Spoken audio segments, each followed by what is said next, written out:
भूखे को खाना खिलाना, किसी को कपड़े दिला देना, किसी को इलाज करा देना, ये सब बहुत अफजल काम है। लेकिन हायर एजुकेशन में पैसे देना उन ऐसे स्टूडेंट्स को कि जो आज अफोर्ड नहीं कर सकते लेकिन टैलेंटेड हैं, वो आप ज़कात के साथ साथ उसको आप इनेबल कर रहे हैं कि वो आगे और बहुत सारे लोगों को शायद ज़कात देने के काबिल हो जाए।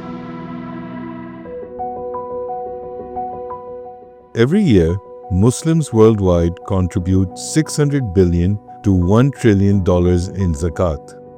पाकिस्तान पूरे में जो है गिविंग का कल्चर जो है वो बहुत ज़्यादा है, और जो स्टडीज़ बताती हैं कि यूएसए के बाद जो है वो सबसे ज़्यादा कंट्री जिसमें कि ये फिलैंथ्रोपी है वो पाकिस्तान है। मेरे वालिद मरहूम, अल्लाह ताला उनको जन्नत नसीब करे, उन्होंने मुझे एक बात कही थी कि तुम कभी भी किसी आदमी को नहीं देखोगे जो बैंकरप्ट हो गया ज़कात देने की वजह से या डोनेशन देने की वजह से। अगर इसको बहुत ही स्ट्रक्चर वे में इस्तेमाल किया जाए ना, तो we can really make a difference. During the golden age of Islam, acts of support towards scholars and learning laid the foundation for institutions that defined civilizations centuries later.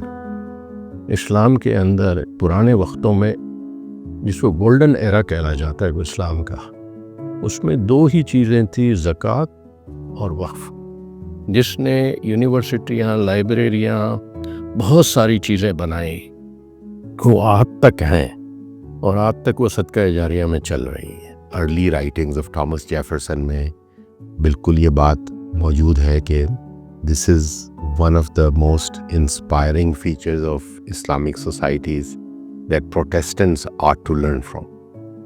And that's why he ensured that the government creates the conditions in which philanthropy was encouraged to create institutions.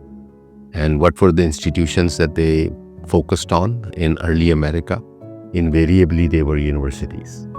This understanding is echoed by the 2024 Nobel laureate in economics, Professor Daron Acemoglu, who emphasizes that societal progress is driven by strong institutions, not resources alone.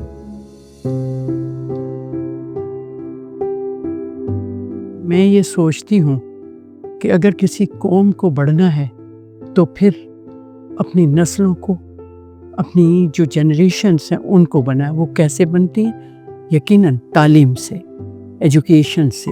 तमाम economies जो हैं वो कैसे transform हुई हैं, वो अपने अपने ह्यूमन रिसोर्सेज के ज़रिए से ट्रांसफॉर्म हुई हैं। May it be vocational training, may it be high skill training, but the quality of education जो है ना वो मैटर करती है इस वक्त कि किसी भी ट्रांसफॉर्मेशन को, ख़ास तौर पे किसी मुल्क की ट्रांसफॉर्मेशन को लीड करने के लिए। ये जो लिबरल आर्ट जो होती है ये आपको सोचने पर मजबूर करती है। अगर नहीं सोचा जाता तो हम भी शायद आज पाकिस्तान नहीं बना हुआ होता, तो किसी मुफक्किर ने सोचा था।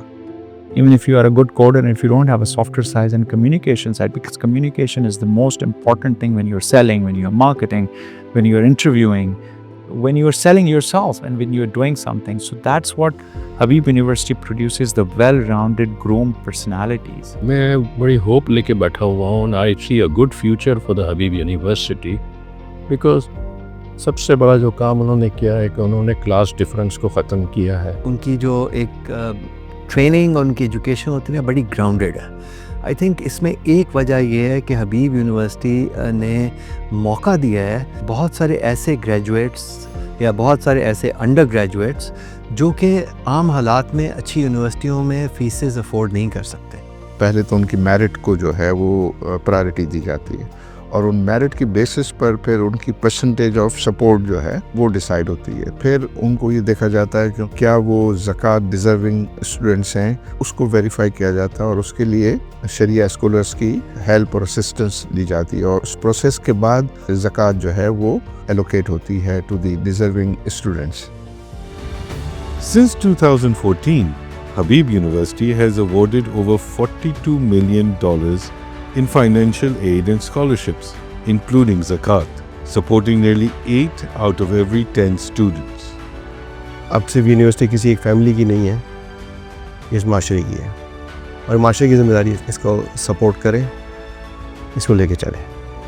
ये किसी एक का इदारा नहीं है, ये हम सब का इदारा है।